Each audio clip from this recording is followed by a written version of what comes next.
Alright, so this video will be about changing the rear shock absorbers on a Toyota Hilux 3-liter D4D diesel 4x4. Okay, so how I picked this up was the other day I was busy trying to clean the exhaust system down here, and I noticed the color difference as you can see there on the axle.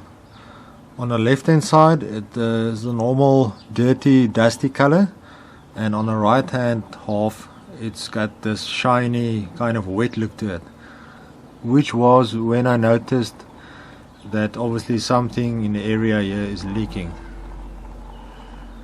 So I investigated a bit more and found that the rear shock is actually leaking oil, which means the shock is at the end of its life cycle.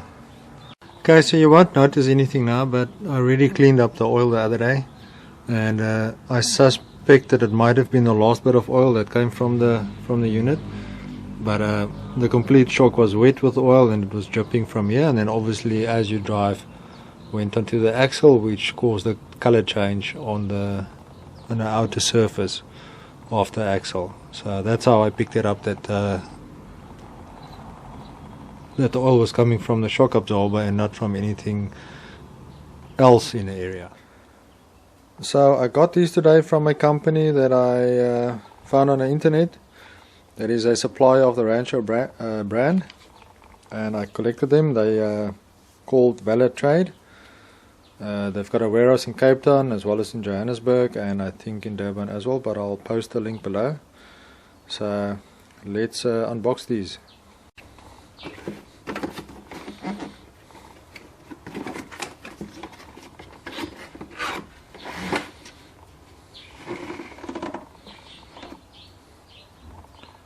Okay, one rubber boot,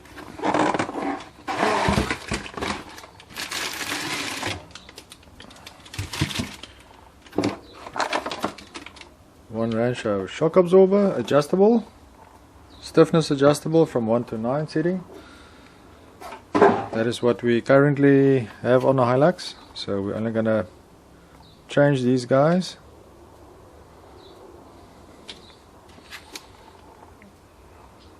Got some branding stuff here, and one cable tie to tie down the boot once you fitted it.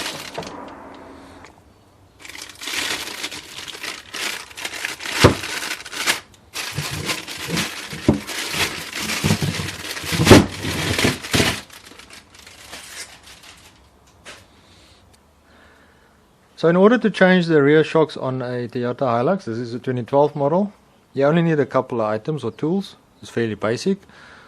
First up is a 17mm socket, a short extension, 1/2 inch in this case, and a wrench or ratchet as I know it.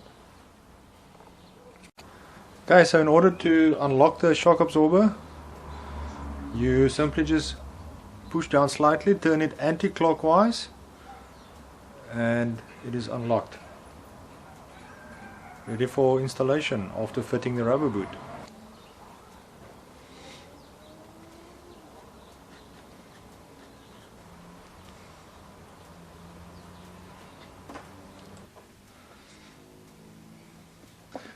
Okay, then after fitting the rubber, you will notice the rubber boot has got like a little location slot or lip on the inside of the boot, which then basically slots into the little shoulder here just below the top end.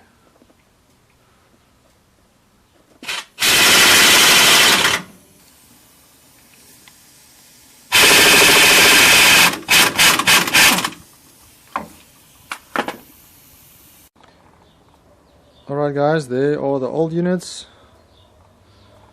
and there are the new units. Cool.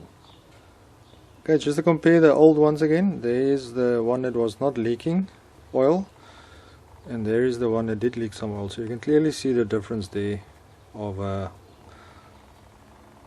oil contamination between the two.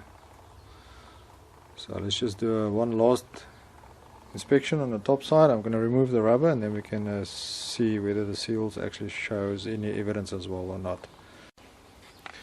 Okay, so this is the one that was not leaking. It still looks good on the top side here as well. But even though if you can see the dust and the sand that accumulated here, this is usually the number one destruction for any type of oil seal. And this was the guy that was leaking. You can see also it's I mean, it's not soaked in oil, but it's definitely some moisture there of oil. So this was yeah, this one was definitely leaking. So as far as possible, at all times you should always try and keep the sand and the dust clear from any oil seals.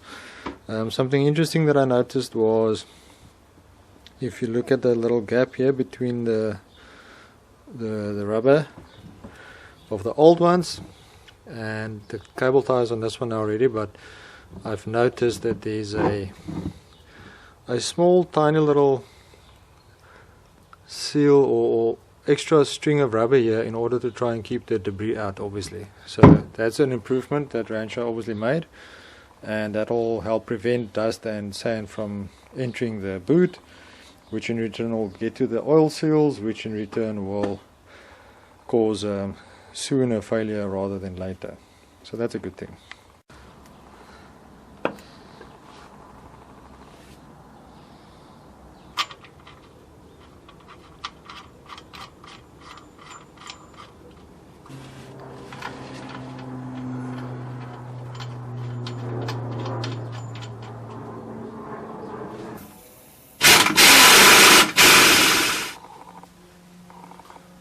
Alright guys, that was the shock absorbers on the rear axle of the Hilux. I think it took me definitely less than an hour to do. If you've got all the tools and equipment ready, I think the biggest job is actually to pull the rubber boots over the new shocks in order to keep out the dust and debris and all the other stuff. So, but loosening, removing the old shocks and installing the new ones, it's really quick. I think it's around about 10 minutes per side, left side and right side. So yeah, it's fairly easy to do. I think on a scale of 1 to 10, 1 being extremely easy and 10 being extremely professional and difficult, I would rate it at about a 2 or 3 out of a 10. So straightforward to do. I've never really used the Rancho shocks before to the full capacity. I will make sure to do some more off-roading and put them to the test, and then perhaps give you feedback in a different video. So thank you for watching, and I hope this video helps you. Cheers.